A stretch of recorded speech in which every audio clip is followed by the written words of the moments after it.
Marcos, Evangelho de Marcos, capítulo 1, do verso 1 até o verso 8 da palavra de Deus.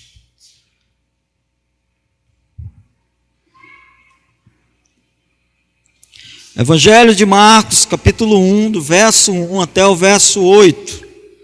A palavra de Deus diz: princípio do Evangelho de Jesus Cristo, Filho de Deus, como está escrito no profeta Isaías: eu envio o meu anjo diante da tua face, o qual preparará o teu caminho. Voz do que clama no deserto: preparai o caminho do Senhor, endireitai as suas veredas. Apareceu João batizando no deserto e pregando o batismo de arrependimento para a remissão dos pecados. Toda a região da Judéia e os de Jerusalém iam ter com ele, e confessando os seus pecados eram batizados por ele no Rio Jordão. João andava vestido de pelos de camelo, trazia um cinto de couro e comia gafanhotos e mel silvestre, e pregava dizendo: após mim vem aquele que é mais poderoso do que eu, do qual não sou digno de, abaixando-me, desamarrar a correia das suas sandálias. Eu, em verdade, vos batizei com água, mas ele vos batizará com o Espírito Santo. Deus, nos abençoa, Pai, com a tua palavra, em nome de Jesus, amém. Podeis sentar, queridos.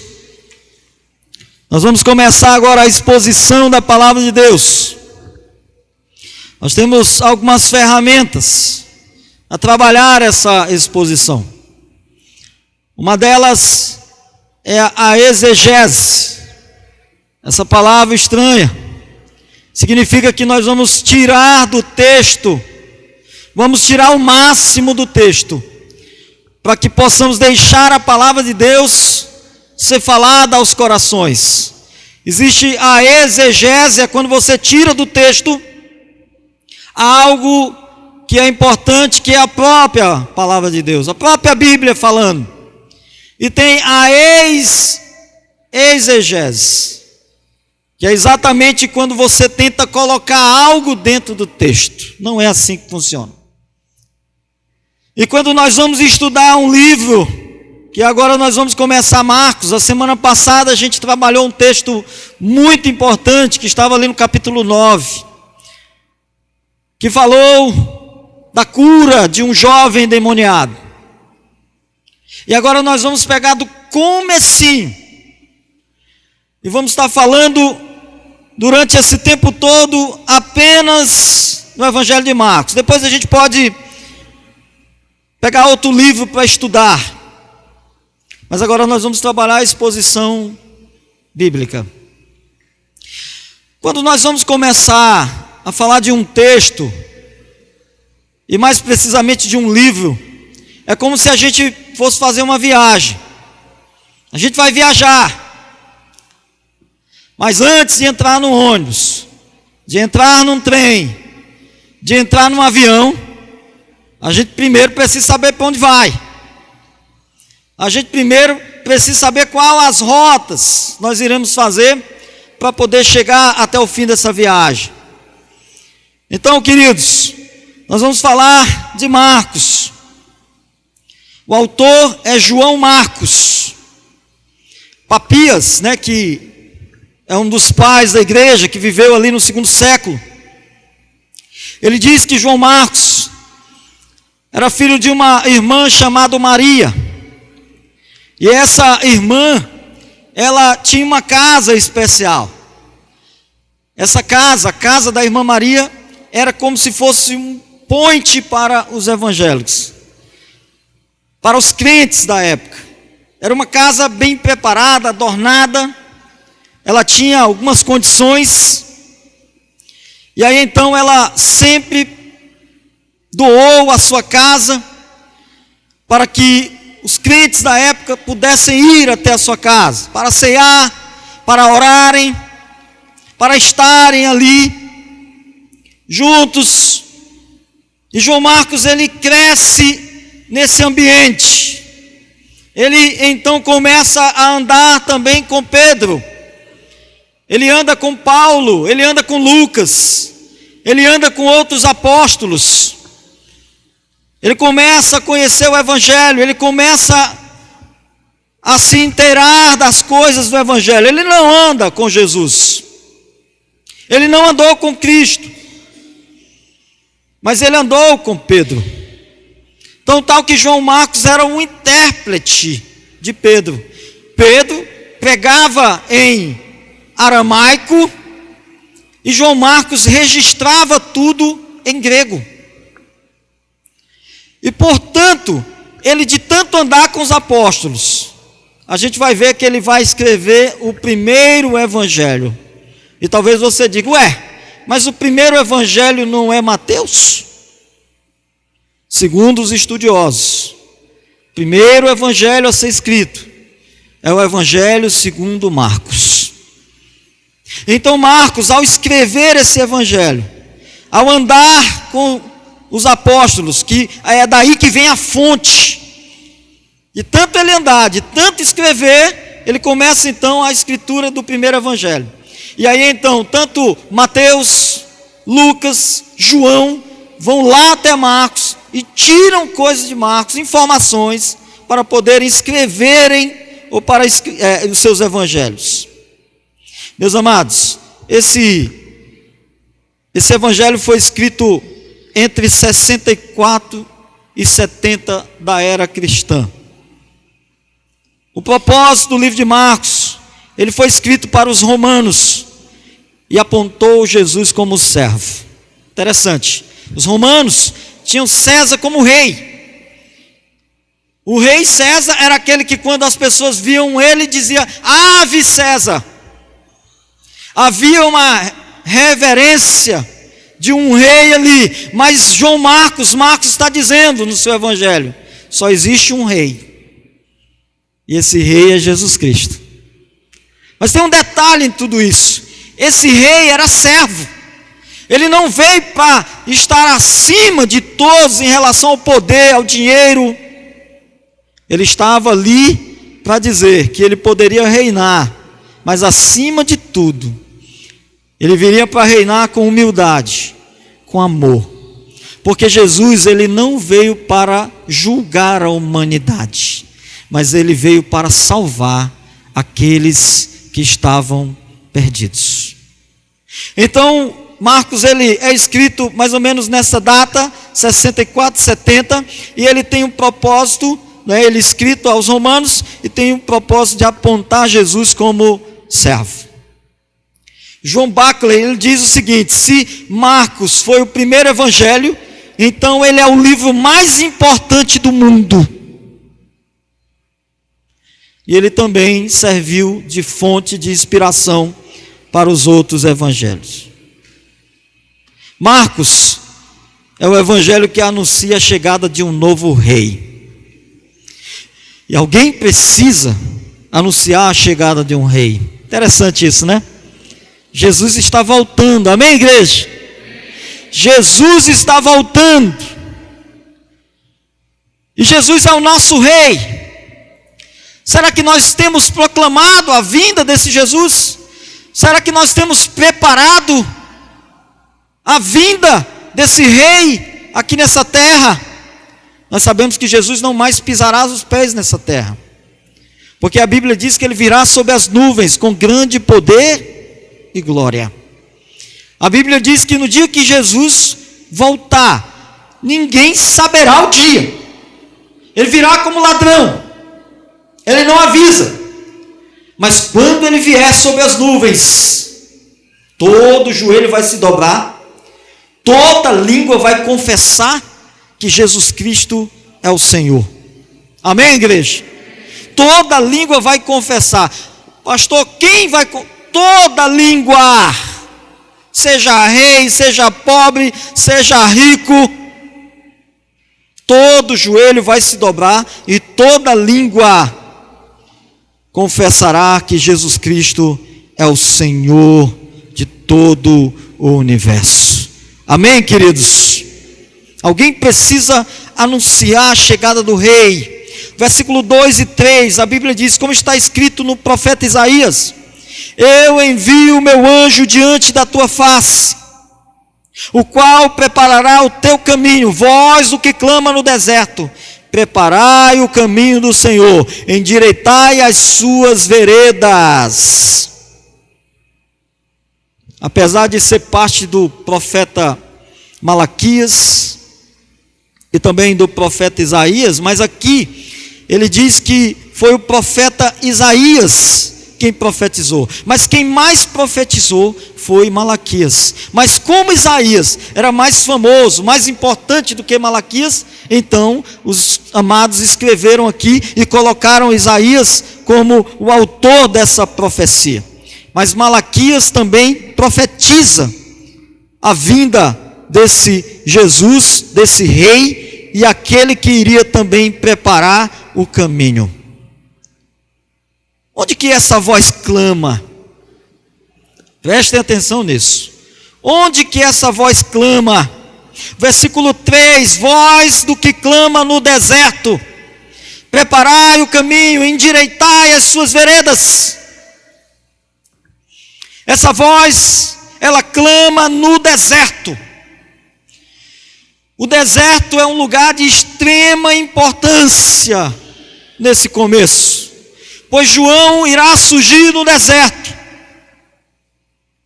Jesus vai também para o deserto. Ele vai para o deserto para ser batizado, e no deserto ele também será tentado. O deserto para os judeus era um lugar onde Yahvé, Deus o nosso Pai, havia se encontrado com Israel, e ele também tinha santificado aquela nação. O que é o deserto? Jeremias, no capítulo 2, do 2 ao 3, ele diz assim: o deserto deveria ter sido o lugar onde Israel aprenderia a confiar na provisão e bondade de Deus através dos perigos e provações. Jeremias, capítulo 2, do 2 ao 3, a palavra de Deus diz assim: vá proclamar aos ouvidos de Jerusalém. Eu me lembro de sua fidelidade quando você era jovem. Como noiva, você me amava e me seguia pelo deserto, por uma terra não semeada. Israel era santo para o Senhor. Os primeiros frutos da sua colheita, todos os que devoraram eram considerados culpados, e a desgraça os alcançava, declara o Senhor. Queridos, os profetas começaram a olhar para o deserto como um lugar de um novo começo. De um novo começo. Oséias 2, do 14 ao 15, a palavra de Deus diz: portanto, vou atraí-la, vou levá-la para o deserto, e vou falar-lhe com carinho. Ali devolverei a ela as suas vinhas, e farei do vale de Assó uma porta de esperança. Ali ela me responderá, como nos dias de sua infância, como no dia em que saiu do Egito. Os profetas começaram a olhar para o deserto como algo esperançoso, como um começo. O deserto é um lugar de separação, é onde ali está fora do dia a dia, está longe, e traz a expectativa de um começo e uma dependência total no Senhor. Quantos aqui, quantos de nós não já passamos pelo deserto? Mas eu costumo dizer que o deserto não é um lugar para nós morarmos. O deserto é um lugar para a gente apenas passar por ele. Não é morada nossa. Quando a gente confia no Senhor, quando a gente acredita no Senhor, o deserto é um lugar muito bom para nós. Sabe por quê, queridos? Porque se você for colocado no deserto, tem uma frase que diz: se Deus te levar para o deserto, agradeça, pois a próxima parada é a terra prometida. Hein? É a terra prometida. Quando Deus tira o povo do cativeiro, entram diretamente no deserto. E eles andaram no deserto. Hoje na escola bíblica nós até comentamos sobre isso. Nós falamos sobre o deserto. É um lugar árido, é um lugar difícil, é um lugar que tem pouca água. Mas quando a gente olha para o povo de Deus, a gente vê que o deserto é um lugar especial. Por quê? Porque o povo sai do Egito, entra no deserto, mas durante o dia eles andavam no deserto e tinha uma nuvem que cobria os passos do povo de Deus. Para que essa nuvem, pastor? Para que o sol não pudesse queimar as pessoas, para que eles pudessem ali ter a proteção de Deus durante o dia. E durante a noite eles tinham as colunas de fogo que protegiam o povo na caminhada do deserto. Aquele fogo servia para aquecer as pessoas do frio, porque o deserto durante o dia é um sol escaldante, é um calor terrível, mas durante a noite ele congela, é muito frio. E o povo, quando ele caminhava no deserto, ele era protegido pelas colunas de fogo, e também, claro, para proteger dos animais, dos insetos. E tinha um detalhe: o povo andou 40 anos no deserto, se bem que a gente sabe que isso durou 400 anos. Mas durante os 40 anos, as roupas não envelheciam, os sapatos não terminavam. Você vai dizer, eu já ouvi isso aí numa música. Os sapatos não terminavam, porque os sapatos, as chinelas, duraram 40 anos e não acabavam. Interessante, a comida caía do céu para eles. Eles comiam maná todo dia. Mas o deserto é um lugar de provisão, mas é um lugar de dependência, é um lugar de confiança. Se você está passando pelo deserto hoje, saiba que você não vai morar ali. Aproveite o deserto para aprender, aproveite o deserto para crescer, aproveite o deserto para depender a cada dia mais de Deus. Sabe o que aquelas pessoas faziam? Pegavam o maná e guardavam para comer no outro dia. No outro dia, o maná estava lá podre, o maná estava lá cheio de bichos, de tapurus, porque não acreditavam que no outro dia Deus iria dar a provisão. Até que um dia o povo se cansou, enjoamos de maná. Deus, nós queremos carne. Moisés, fala para esse Deus que nós queremos comer carne. E Deus então, colocou ali milhares de codornizes, avoantes, e o povo comeu carne à vontade. As avoantes caíam dentro das panelas. Como eu estava brincando, mas tinha que pelar, né? Tinha que tratar para poder comer. Queridos, você está passando pelo deserto? Aproveite esse momento para orar mais.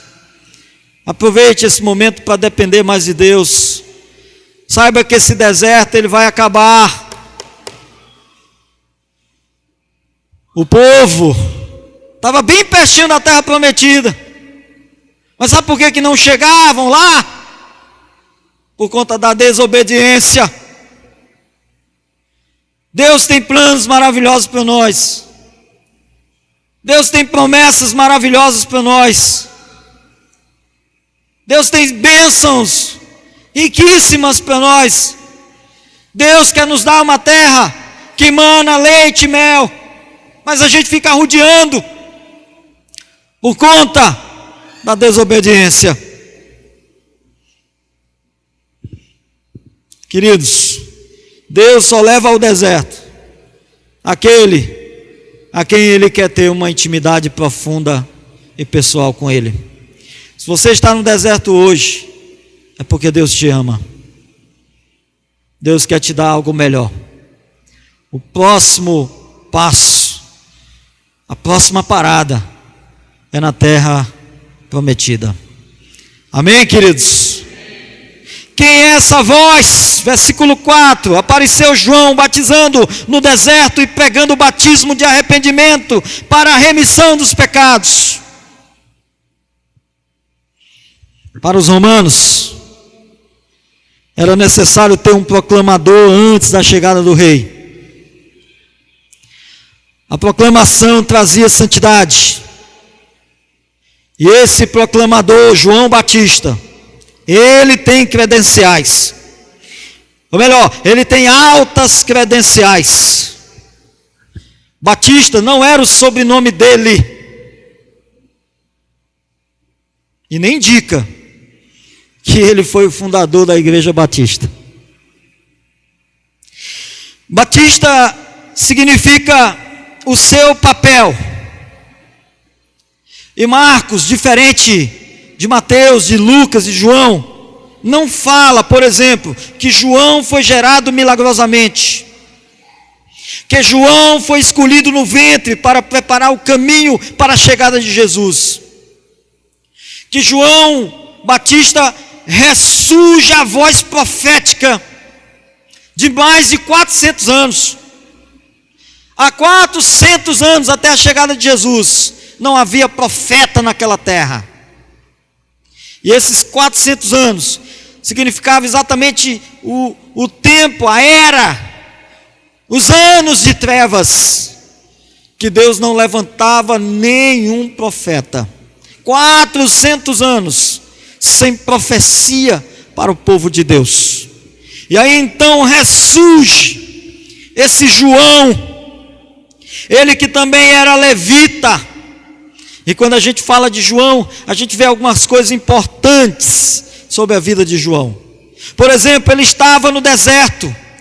Assim surgiu João batizando e pregando o batismo do arrependimento. Isso já era pregado lá no Antigo Testamento. Os profetas já pregavam. Eles diziam ao povo: arrependam-se, que o homem mau não pratique mais a sua maldade, que possam servir ao Senhor, que olhem para Deus, que vejam Deus em sua frente, e que possam, em nome de Jesus, servir somente ao Senhor. E como está a nossa vida? João, ele surgiu batizando no deserto. João também era aquele que estava longe do sistema religioso, do sistema político, longe dos poderes políticos e sociais.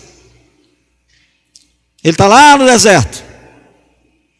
Ele está separado de todo tipo de poder humano. Aí a gente olha para nós. Nós sabemos que nós temos uma grande missão, que é pregar o Evangelho. Uma missão importantíssima. Você sabia disso? Essa missão é tão importante que os anjos querem ter essa missão. Mas Deus diz: não.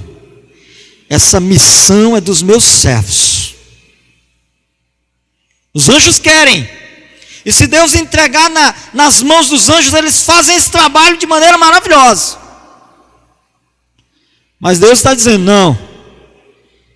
Eu quero que homens e mulheres, jovens, crianças, preguem o meu Evangelho. E se você não quiser, até as pedras clamarão. Se você não quiser, Deus vai levantar outras pessoas no seu lugar. E surge então João Batista, aquele também que usava roupas características do profeta de Deus.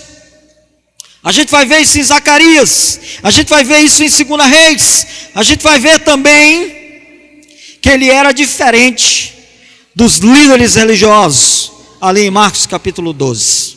Porque em Marcos capítulo 12, os fariseus usavam roupas que chamavam a atenção.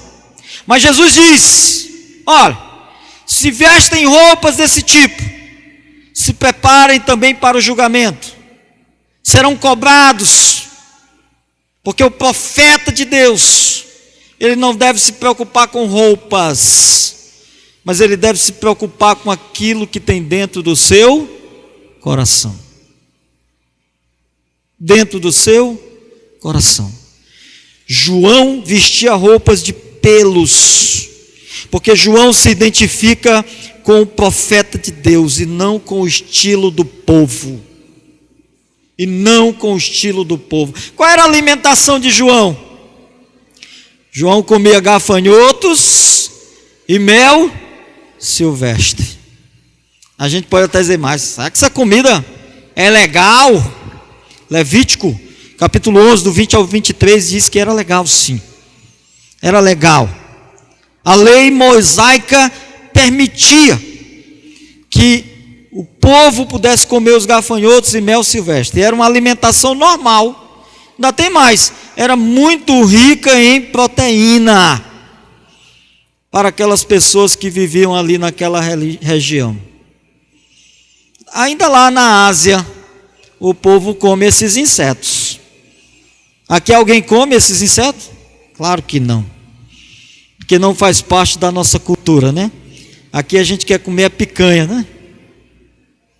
Quer comer carne, quer comer frango, né? Nada de gafanhoto, pastor. Mas até que um melzinho faz bem. Amém? Graças a Deus. Tinha uma coisa muito importante na vida de João que nós precisamos aprender: a humildade. A humildade de João, versículo 7. E pregava dizendo: após mim vem aquele que é mais poderoso do que eu, do qual não sou digno de, abaixando-me, desamarrar as correias das suas sandálias. E esta era a mensagem de João: desamarrar as sandálias era um trabalho de um escravo para com seu dono. Apesar dos discípulos, por exemplo, dos rabinos, terem que fazer as mesmas tarefas de escravos, os rabinos especificamente isentavam seus discípulos da tarefa de desamarrarem as suas sandálias. Por quê? Porque isso era uma degradação muito grande.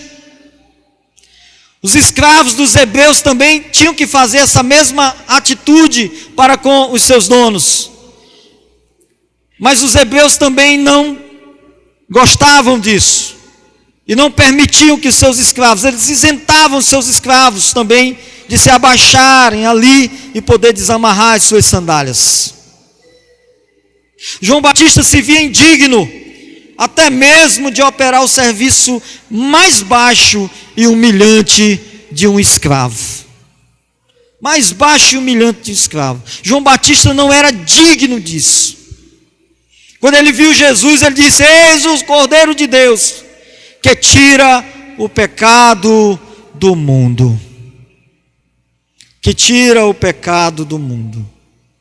E olha, queridos, que quando João Batista chegou ali naquela região, todos, a Bíblia diz que todos daquela região, todos que estavam ali, iam até ele, toda a região da Judéia e todos de Jerusalém, iam ter com ele, confessando os seus pecados, e eram batizados por ele no rio Jordão. Lucas 7:28. E eu vos digo que entre os nascidos de mulheres não há maior profeta do que João Batista, mas o menor no reino de Deus é maior do que ele. Amém, queridos? É maior do que ele. Hoje em dia, o que menos se fala é em humildade. O que menos se fala. E João, ele aqui se identifica com os profetas e não com o mundo. João Batista é um servo, né, que é um exemplo de uma pessoa que não quis se identificar com o sistema político e religioso, mas ele se identifica com o chamado de Deus para ser santo e para ser diferente. Ele entendeu que sem a humildade e sem a santidade é impossível servir a Deus. É impossível pregar o evangelho se não tiver humildade e santidade. E João, ele é um grande exemplo de tudo isso. Ele poderia ter se exaltado. Ele poderia dizer: ora, mas há 400 anos Deus nos levanta um profeta. E agora Ele me levantou. Toda a Judéia vem até mim. Toda a região de Samaria vem até a mim. Ele poderia ter se exaltado. Mas o que Ele fez? De jeito nenhum. Eu não sou digno nem de desamarrar as sandálias do meu Senhor. Amém, queridos? Jesus, Ele é o rei, Ele é servo. E como eu já falei, antes da chegada de um rei na cidade, havia uma pessoa que ia proclamar a chegada desse imperador, e a cidade precisava se preparar. A cidade precisava ser limpa. As estradas precisavam ser edificadas, porque aquele rei iria estar chegando àquela cidade. Deveria haver uma preparação das estradas. Mas como João preparou o caminho? Versículo 4: e apareceu João, batizando no deserto e pregando o batismo de arrependimento para a remissão dos pecados. Versículo 7: e pregava dizendo: após mim vem aquele que é mais poderoso do que eu, do qual não sou digno de, abaixando-me, desamarrar as correias de suas sandálias. Queridos, João prepara o caminho com duas mensagens principais. A primeira é a mensagem do arrependimento. Jesus, ele vai pregar isso lá no versículo 15, quando ele começa a chamar os seus primeiros discípulos, seus primeiros apóstolos. Ele então começa dizendo: arrependei-vos e crede no Evangelho, porque o tempo está cumprido. E essa também é a mensagem de João, e essa também é a mensagem de Jesus, e essa também deve ser a nossa mensagem. O reino de Deus está próximo. Vamos olhar para a cruz enquanto é tempo. Vamos olhar para Jesus enquanto é tempo. Arrependei-vos e crede no Evangelho, porque esse dia está chegando. Nós devemos pegar a humanidade e dizer que todos pecaram e destituídos estão da glória de Deus. Nós devemos pregar dizendo às pessoas que o salário do pecado é a morte, mas o dom gratuito de Deus é a vida eterna em Cristo Jesus, o nosso Senhor. Nós devemos pregar que Deus enviou o seu Filho para morrer por nós, mesmo sendo nós ainda pecadores. O tempo está cumprido. Talvez você diga assim: o tempo está cumprido, é uma linha grande. Não, o tempo se cumpriu. Chegou o fim. Chegou a hora de todo joelho se dobrar, e que se dobre pela vontade de Deus e não a força. Chegou a hora de toda língua confessar que Jesus Cristo é o Senhor, que Jesus é o único Rei, é o único servo. A segunda mensagem é a superioridade de Cristo. Jesus é maior do que João. E quando João vem do deserto para pregar o batismo do arrependimento, quando ele começa a batizar, as pessoas começam a perguntar a ele: vem cá, tu és Elias? E João diz: não, eu não sou Elias. Tu és o Cristo? Também não. Mas eu vim para dizer que ele está vindo, que ele está chegando. Porque, queridos, arrependimento significa metanoia, mudança completa de mente, que reflete no seu agir. E essa mensagem já era pregada no Antigo Testamento. E tem mais: é Deus quem convence o homem que ele se arrependa. Pastor não pode, pastor não tem esse poder. Você não tem esse poder, mas o Espírito Santo de Deus que está aqui, ele tem esse poder. Amém, igreja? Ele que está aqui, Ele tem esse poder de convencer o homem do pecado, da justiça e do juízo. Talvez nessa hora você esteja dizendo: esse pastor está falando comigo, mas não sou eu não, queridos. Quem está falando é a palavra de Deus. Quem está falando é a palavra do Altíssimo.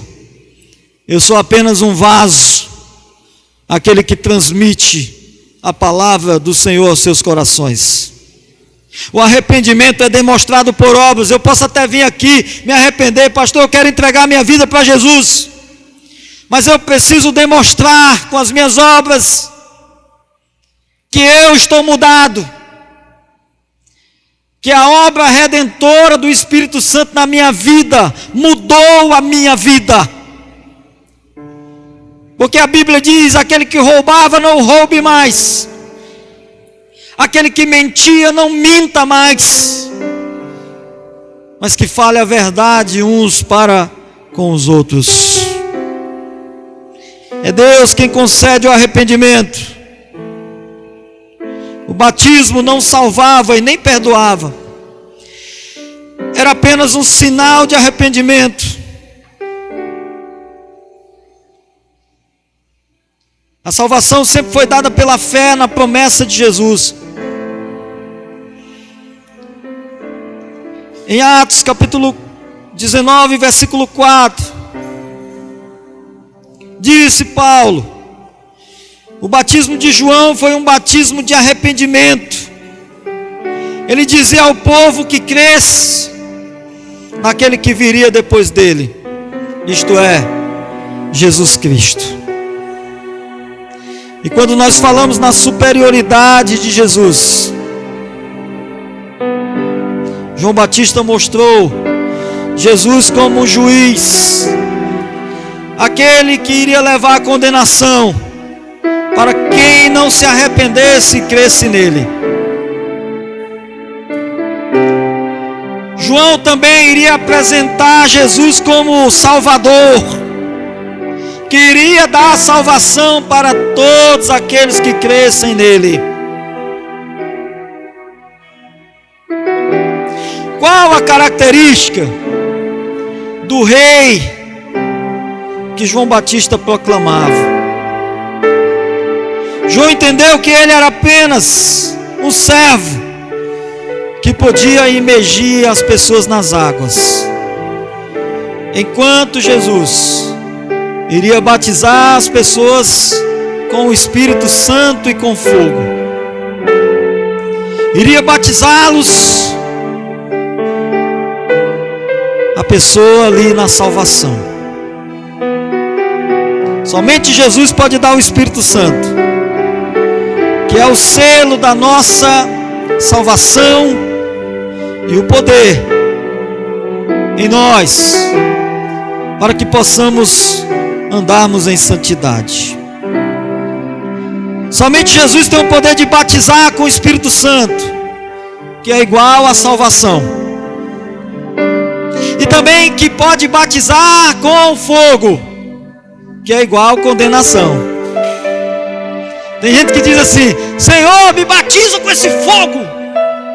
Cuidado,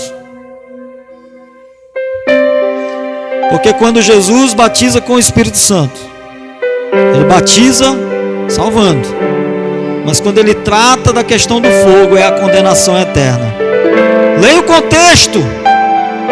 O contexto vai dizer que Jesus vai separar uns para o celeiro e outros separará para serem queimados.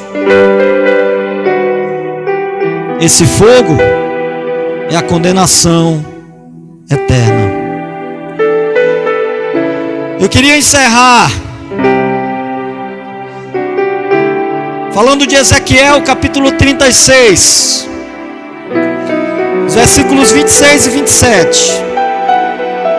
E a palavra de Deus diz: e dar-vos-ei um novo coração, e porei dentro de vós um espírito novo, e tirarei da vossa carne o coração de pedra, e vos darei um coração de carne. E porei dentro de vocês, e farei que andeis nos meus estatutos, e guardeis os meus juízos, e os observeis. É o que Deus quer fazer essa noite, queridos. Ele quer tirar esse coração de pedra de dentro de você.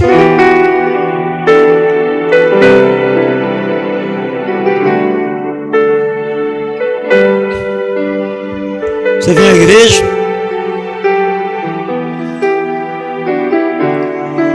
Deus está falando ao teu coração, Deus está dizendo: entrega a tua vida a Jesus, se arrepende. E você está com o coração de pedra, o coração duro, mas Deus está dizendo: esta noite, eu vou tirar esse coração de pedra, eu vou colocar um coração de carne, um coração flexível, um coração mole, um coração arrependido, um coração que reconhece a dependência de Deus para viver. Eu queria te fazer um convite essa noite. Queria que você pudesse, em nome de Jesus, se essa palavra falou com você, essa palavra não é minha, não é do pastor Isvan. Essa palavra é o princípio do Evangelho de Jesus Cristo, falando de um Rei todo-poderoso, mas que acima de tudo é servo de todos e que veio para te salvar. E nessa noite eu quero perguntar para você: quem é que quer aceitar Jesus? Levanta a sua mão. Eu quero orar pela sua vida. Amém. Amém. Tem um casal ali, vem para cá. Vem para cá. Yara, Tiago. Tem mais alguém que quer entregar a sua vida para Jesus? Levanta a mão. Mais alguém em nome de Jesus? Que nesse momento reconhece. Pode subir aqui, Tiago. Pode subir aqui, meu filho. Que nesse momento reconhece que necessita de Jesus. Que nesse momento entende que precisa de Jesus e que quer recebê-lo. Amém. Traz essa jovem aqui. Traz ela aqui. Tem mais alguém em nome de Jesus que quer entregar a sua vida a Ele? Tem alguém? Venha até aqui, pode vir, em nome de Jesus, venha. Amém. Sobe aqui, meu filho. Tem mais alguém? Levanta a mão aí, para que eu possa ver. Mais alguém em nome de Jesus? Levante a mão. Eu quero orar por você. Eu quero orar pela sua vida. Tem alguém que quer se reconciliar aí? Levanta a mão, vem até aqui. Em nome de Jesus, vem até aqui.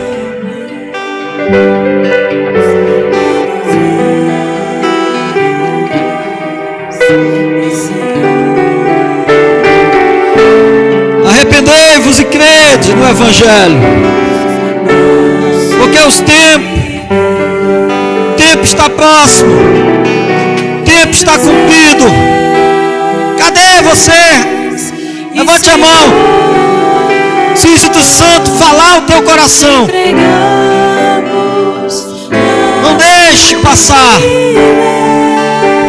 mas que você reconheça a necessidade que você tem de poder servir a Jesus. Há mais alguém?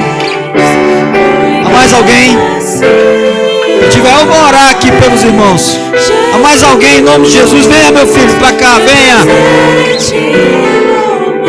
Suba aqui no altar de Deus. Tem mais alguém que se arrepende?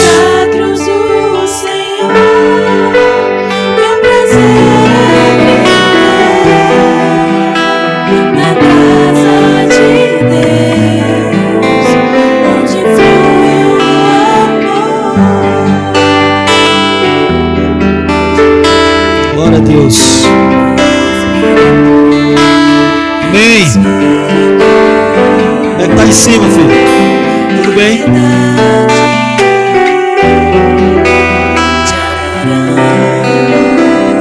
Tem mais alguém? Tem mais alguém? Olha, Jesus está chamando.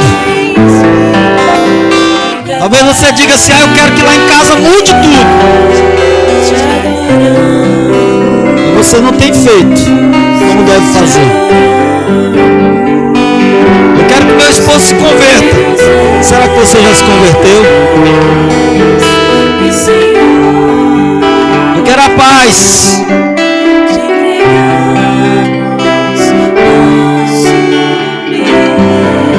Você quer, venha buscá-la.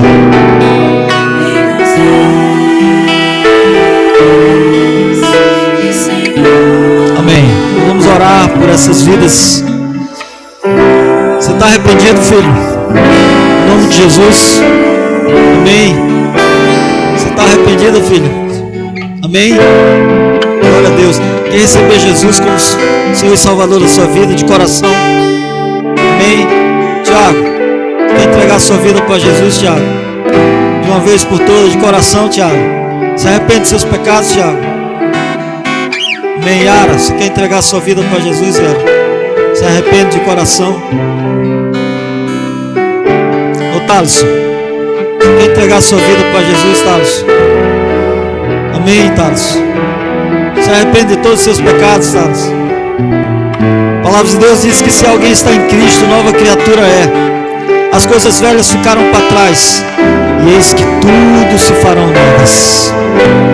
Tudo na vida de vocês serão novos. Daqui para frente há um novo caminho a ser trilhado. Um caminho ao lado de Deus. Um caminho para a vida eterna. Eu quero fazer, se a Yara não puder fazer, não faça. Mas eu quero que todos que estão aqui possam se ajoelhar nesse momento. Se você não puder fazer, Yara, não faça. Mas se você puder fazer, se ajoelhe. Amém, amém. Pastor, por que isso, pastor? Porque é melhor a gente se ajoelhar agora. Não é, grandão? Gigante, esse menino aqui, ó, é um dos filhos meu também. Cuidado que eu tenho por ele, o amor que eu tenho por ele, eu posso declarar aqui. Não tenho nenhuma dificuldade de dizer isso. Você é um menino de Deus. Deus precisa trabalhar muito na vida dele, na vida da sua família. Nós temos ganhado agora uma família maravilhosa, que é o Tiago, a Yara também. A gente tem cuidado nesses dias. E Deus tem nos abençoado, porque a palavra ela foi à frente. E nessa noite ela está resgatando, ela está recuperando, ela está salvando.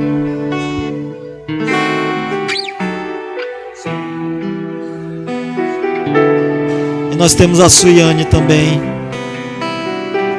Nós temos o Thaleson. Thaleson, Deus tem uma grande obra na sua vida, filho. Você só precisa reconhecer. Você precisa ver o que Deus tem feito, a proteção que Ele tem lhe dado, o carinho que Ele tem dado para você. Reconheça e entregue de vez a sua vida ao Senhor. Feche seus olhos, Pai querido Deus. Obrigado, Pai, pela Tua palavra que foi ministrada, que foi pregada, Pai, aos corações. Eu não sou digno, ó Deus, de nada, Pai. Pelo contrário, que eu possa diminuir o máximo que eu puder, para que o Senhor, Pai, venha crescer o máximo e ser mostrado, Pai, a todas as nações, porque o Senhor é o Rei dos Reis, o Senhor é o Senhor dos Senhores. Deus Altíssimo, abençoa a vida do Eric, ó Deus. Pai querido, limpa teu servo, Pai, nessa hora. Retira, ó Pai, todo o pecado, todo engano, Senhor Deus, todo medo, toda culpa, em nome de Jesus, Pai. Lava teu filho, Deus, e nesse momento, Deus, o recebe novamente em teu altar, Senhor, para que ele venha te servir verdadeiramente, Pai. Abençoa. Eu te entrego, Pai, em nome de Jesus, a vida da Suiane. Pai querido, recebe a tua filha em teu altar, Pai. Que ela venha te servir, Pai. Ela venha te colocar acima de todas as coisas. E que ela, Deus, venha ser instrumentalizada pelo teu Espírito, para que ela possa proclamar também o teu Evangelho. Ela venha te servir, Pai, em espírito e em verdade, Pai. Capacita tua filha agora. Ela é tua, Senhor, em nome de Jesus. Abençoa Felipe, Pai. Cuida do teu servo, do teu filho. Abençoa teu menino. Que ele continue assim, Pai. Menino obediente. Que Deus abençoe a vida dele. Ele possa crescer temendo ao Senhor. Ele possa, Pai, ser nessa noite tratado, recuperado por Ti. Abençoa teu filho. Eu quero te entregar, Pai, o Tiago, Pai, em nome de Jesus, de maneira especial, Pai. Limpa teu servo. Retira, Pai, da sua vida, Pai, tudo aquilo que não te pertence, porque agora ele é teu filho, ele é teu servo, Senhor. Nessa hora, Pai, lava com teu Espírito Santo, Pai. Lava-o com teu sangue, esse sangue precioso do Calvário. Lava, Pai, com teu sangue, Pai, da ponta da tua cabeça, Pai, até os pés. Retira, Senhor Deus, tudo aquilo que não te pertence.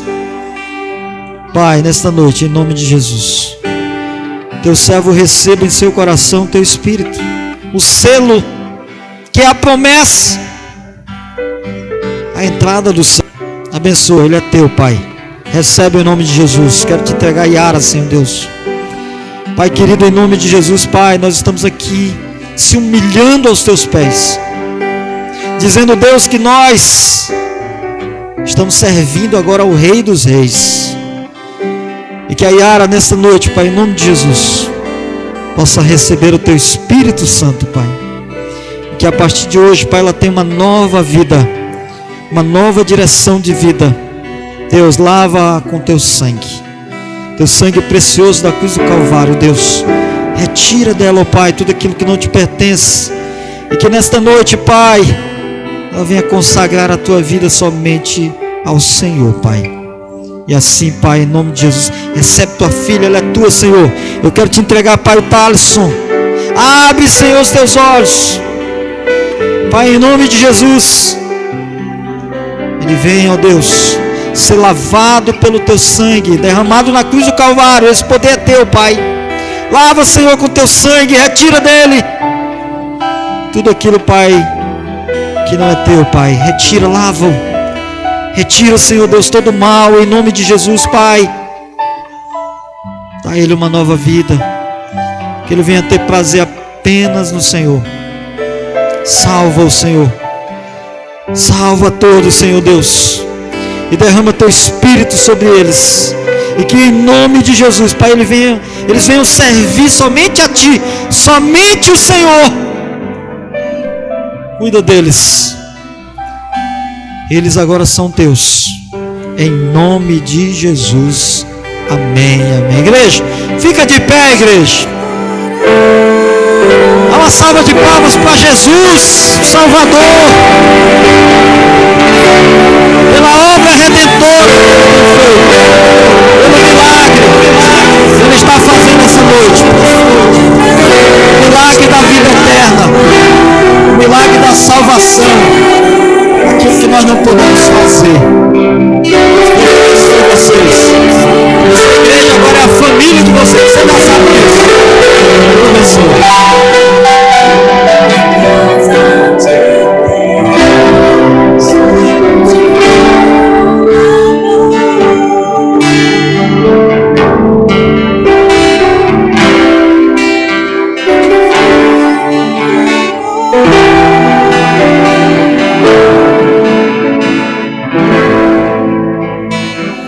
Vamos sentar, queridos.